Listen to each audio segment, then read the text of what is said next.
Welcome to the Cabral Concept, where board-certified naturopath and integrative health practitioner Dr. Stephen Cabral shares how he was diagnosed at the age of 17 with a life-altering illness and given no hope for recovery. It was only after studying and traveling all over the world did he discover how to combine ancient Ayurvedic healing practices with state-of-the-art naturopathic and functional medicine to fully rebalance the body and re-energize it with life. It's time to discover how to get well, lose weight, and finally feel alive again. And now, here's your host, Dr. Stephen Cabral.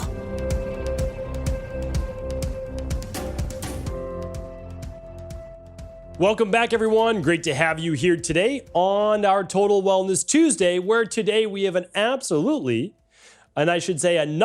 absolutely insane article and research by Big Food. If you've heard me talk about this before, basically we have Big Pharma, the pharmaceutical industry, Big Food, Big Agriculture, right? Big Agra, that's basically all of the different farmland that raise or create like 3 or 4 monocrops and cows. We'll talk about that. And then there's Big Tech. These are the huge conglomerations that absolutely run our world. Now, positively, negatively, that's for you to decide. I'm not telling you what to think, but what I am saying is that the majority of the world is run by those 3 organizations. Big Tech's telling us what to think. Big Food is feeding us the 3 or 4 crops that they decide: corn, soy, agro-based cow meat, and a few other things. And then there is Big Pharma, which is the pill for every ill, and we'll be going over that on tomorrow's show as well. And I'll tell you this, I have no issue overall with some of the things that those things are doing. I love being able to get online and research and do all those things. Love that. Love being able to provide food to, well, we could provide food to every single person in the world. We just essentially choose not to. I don't love how they're going about it, but I love the idea of that. And then in terms of pharmaceuticals, well, I am glad that we're able to cure a lot of issues that weren't able to be cured in the past. And by cured, I mean like acute-based illnesses that would lead to immediate death. I'm not talking about the chronic-based illnesses that these pharmaceuticals have also created as well in their frame of mind thinking. But again, we'll save that more for tomorrow's show. Today, though, is all about Big Food, which, if you haven't guessed by the title of the show, is Why Cows Eat Skittles, is the insane things that they do in order to produce food the cheapest way possible with absolutely no regard for the end user's health. And by the way, that is all of us. So what I want to share with you here today seems like it should be illegal. It seems like it shouldn't even be true, but yet it is. Now, nobody even knew about this until the story broke about 5 years ago. I'm bringing it to you today about 5 years later because people still don't even know that this exists.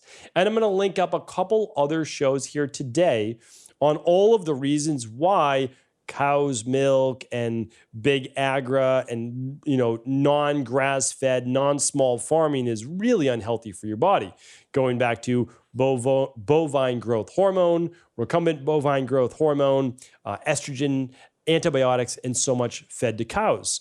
But the interesting thing is that I'm going to be sharing with you today, and again, this just broke just a few years back with a CNN-based story, and the only reason why this came about was because an entire truckload of Skittles spilled mysteriously on a Wisconsin road, and the residents there were wondering, why are there millions or hundreds of thousands of Skittles all over the road? So what I want to do is actually share with you the explanation as to why they gave and now why they are feeding cows hundreds of thousands to millions of Skittles. It's millions of Skittles every single year. And then we're going to give the cow's perspective as well. So this should be a fun one here today. I'm going to share with you exactly, again, what was written, and then we'll give you the wrap up at the end as well. So I'm going to link this up. This is directly from the Newsweek-based article. And again, this is, I won't use the pun, but maybe I have to, but we'll actually share with you exactly what the farmers were saying as well. So again, this is Newsweek. You can find it at stephencabral.com/2433. stephencabral.com/2433 if you actually want the article and you would like to post about it as well. All right.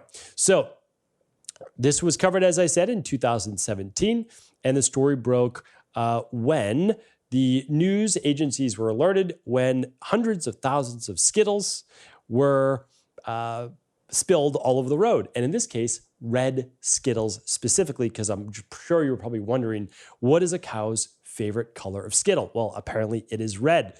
So this led to then a big back and forth with farmers. Why were they having all this delivered? So what they found was that farmers had been substituting corn when corn prices had begun to skyrocket, meaning they were looking for cheaper alternatives for a grain. You can look at corn however you would like, and they had to find a different calorie in order to be able to substitute for that. So let me give you now the direct quote. Unsurprisingly, news of animals eating candy left people unsure on the practice, but experts remain adamant that all is good when it comes to cows and candy. Let's just take just a moment just to understand that. What would a cow naturally eat in nature? Well, it would be grazing on fields all day. So it'd mainly be eating grass and any types of weeds and maybe some twigs in there and some different types of bugs that may be in the grass. And that's about it. I mean, that is what cows eat. Now, if you look at that, okay, well, they are not then eating corn or soy or Skittles or the remains of other animals, which is what they're currently fed today. Okay, so let's go on. The actual professor of animal nutrition at the University of Tennessee said it keeps fat material from going out in landfill, and it's always a good way to get nutrients into these cattle. The alternative would be to put the candy in a landfill somewhere. Okay, so this was literally his quote saying that, and this is a professor of animal nutrition, okay, at the University of Tennessee, John Waller. And basically what they said is the candy is going to go to waste. And since it's going to go to waste, we may as well feed it to something that won't complain. If not, it's just going to be thrown out. Okay, I'm not sure that that seems like the right thing to do. And all of this, he said, well, it's a good way to get nutrients to the cattle. And I said, okay, that's interesting. So it's a good way to get nutrients to the cattle. Well, let's actually look then, what are the nutrients in Skittles? Okay, I want to just share with you exactly what they are from the website, Mars owns Skittles. And it's sugar, that's the first one, corn syrup, partially hydrogenated soybean oil, fruit juice from concentrate, grape, strawberry, lemon, lime, orange. And then there's citric acid, dextrin, artificial flavors, gelatin, probably made from other cows, food starch modified, that's GMO, by the way, GMO starch, coloring, which include these paints, yellow 6 lake, red 40 lake, yellow 5 lake, blue 2 lake, blue 1 lake, yellow 5, red 40, yellow 6, blue 1, and ascorbic acid. Now, before you say, well, there's a nutrient there called ascorbic acid, I just want to stop and pull you back. The only reason there's a tiny amount of ascorbic acid in Skittles is not to get you vitamin C. It's to be used as a natural preservative, right? Like that's it. Okay. So, and just keep in mind, bovine or cows do not need to take in vitamin C. They make it endogenously. The only animals that don't make their vitamin C endogenously are guinea pigs, gorillas, chimpanzees, and other primates like humans. That's it. So most things already get their vitamin C. So we can't use that. And hopefully the professor of nutrition, knew that. So really, what are we talking about? They're getting sugar and they're getting some fat with the soybean oil. Okay. So why can't the cows then, if they really want to just feed them cheap product, why don't they just give them sugar? Like literally, they could just give them sugar, which is cheaper than making it into then Skittles. Obviously, there's a lot more to it because these animals certainly don't need all of that paint in their diet, right? I just named 5, right? Or no, even more than that. Yellow 6, red 40, yellow 5, blue 2, blue 1, yellow 5, red 40, yellow 6, blue 1. That is 9 different types of paint. And when you see food dye, make no mistake about it, that's paint. Those are paint colors. When you hear the lake at the end of it, that is the color group. That's what they're using it for. These are not things like, oh, it's colored with beets or turmeric or spirulina. No, it has nothing to do with that. These are actually synthetic paint that is on the food that they feed to humans as well.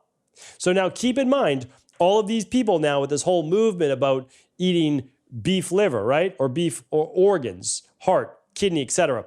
I'm not against that, okay? Eating it every day, that would never happen. That's not primal. That's nowhere near primal. That is not even human whatsoever, okay? But here's the thing. You're eating now the organs which retain a lot of these toxins, especially if we're talking about kidneys and liver of these sick animals that have been fed paint. And those are the filters, okay? So if you're watching this on video, I'm holding up my buddy Walter here. This liver filters your blood. Guess what it's filtering? The paint, right? Behind here are your kidneys, filtering the same way. Does most of it then hopefully get excreted? Yes. Does all of it? No. And that's, again, that's scientifically proven. And it's also in their fat. So if you were to actually look at the adipose tissue, the fat of a human or a cow, you would see a lot of these stored toxins. This is why it's been stated over and over. The human fat, and again, this can go for animals as well, it was over 300 times more toxic. That means 300 times more toxins in it level of than in the human blood, because it needs to be stored somewhere, not in the actual blood. So I ask you this, if we look at it, we are what we eat and assimilate. So if we're looking at this, we are eating diseased cows that are fed foods they would never find in nature that create massive amounts of inflammation.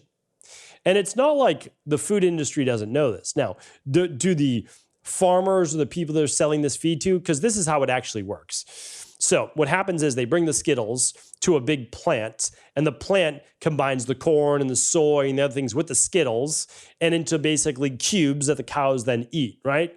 And so they said, oh, well, the cows like it. This was another part of the article. The cows like it because it gives them energy. Okay, you're feeding them sugar, right? You're feeding them glucose. But why are you really doing that? Are you doing them for them to have energy? No, because there's like 10,000 cattle on one farm and they're all, living in their own filth. So what they're really doing is they're giving them massive amounts of sugar because it's an easy way to get calories. It's an easier way to make them then grow and put on more weight, namely fat, so they can sell more weight, which is how they're selling it by the volume, by the actual poundage, to then the end supermarket and consumer. So let's not talk about any, benevolence here towards the cows. No. If cows had their way, they would be grazing in fields, eating grass, and being able to get good access to sunlight and water. That is their day, right? And so let's not pretend that they're doing this for the cows. But the real issue is, even beyond the cows, is the humans. What about the humans and their health? Because in no way, shape, or form can we possibly believe that a cow eating corn, soy, Skittles mixed with antibiotics, and if you haven't listened to one of my previous shows, 50% or more of all antibiotics in the United States are fed to cattle, are fed to animals, okay? And they are fed this because the diets that they are given would make them sick and diseased, and especially the conditions they live in. So am I telling you that you should never eat, cow meat or any of these things again? You have to keep in mind, they're doing this for everything. This was one example. Fish are swimming in plastic pools that they are raising, that they are fed feces and Skittles and other things as well, soy, corn, and they're not even in big filtration-based plants. Chickens, they're having their beaks removed, they're having their claws removed, and they are literally shoulder to shoulder inside massive concentrated feeding units, okay? So it is at some point we have to say, this is not okay. Even if you don't care about the animals-based condition, it's not okay for you to be eating these inflammatory foods. And that's why we have to be really careful with these all meat-based diets, because if you're not getting that meat from grass-fed, grass-finished sources and combining that with some other antioxidant-based food, it's a recipe for disaster. Now, the problem is it's not a recipe for disaster in the next few weeks or months or maybe even years. It is as it begins to build up, then it's completely detrimental to the human body because this inflammation and arachidonic acid over time builds up in the body, begins to produce things like greater amounts of prostaglandin series 2, and you get all sorts of inflammatory-based issues, which then allows for the genetic expression of whatever disease you might be predisposed to. So again, I share this with you here today because I just don't know, and I've been to quite a number of farms, but I've never heard cows ask for Skittles, specifically by brand name. I've never heard them say that red is their favorite color Skittle, and I think a lot of this, again, they try to spin it as something like this is good for the cows with these nutrients, or this is somehow good for the industry, or we're not creating waste. Why not do this in the first place, right? Like, why not make all of these foods that are just completely harmful to humans? And why brush it off as that it's no big deal? It is a big deal. When you feed humans hydrogenated fats and oils, you combine it with sugar and then additional toxins like paint. Well, why do you think we have so many of these detrimental chronic-based disease? So I wanted to share this with you today. Again, we have to get to know our local farmers to a greater degree. We have to maybe eat a little bit less of these things that might cost a little bit more, but do they really cost more? I don't know. I don't think that we can say that, especially when from maybe 40 years old and beyond, there's so many dollars spent on doctors-based bills. And so hopefully this was helpful. Do feel free to share it with anyone you think it would serve. And if you want to find this article, the original one, you can go to stephencabral.com/2433, and I'd be happy to link it up there. Take care, everybody. Are you ready to heal yourself and then go on to heal others? If so, the Integrative Health Practitioner Institute can help you discover proven functional medicine protocols that blend the best of 7 different healing disciplines from around the world. I personally share with you the exact handouts and protocols I use in my private practice that enable people to get well, lose the weight, and live longer, stronger. I want to pass this information on to the next generation of health coaches, and that is exactly why I created IHP. We are the future of the health coaching industry, and the skills and knowledge you will learn will make you an in-demand certified health coach anywhere in the world. Although we have many medical professionals taking the IHP certifications, no experience is necessary, and half our members have no previous health certifications. At the Integrative Health Practitioner Institute, our motto is a health coach in every home. Our goal is that you take this knowledge and then share it with family, friends, loved ones, your community, or in a practice where you create a career you love and can be proud of. The global IHP community is filled with some of the most kind and caring people in the world, and we can't wait to welcome you into our world soon. For more information or to set up a discovery call with one of our IHP Health Coach graduates, simply head over to integrativehealthpractitioner.org.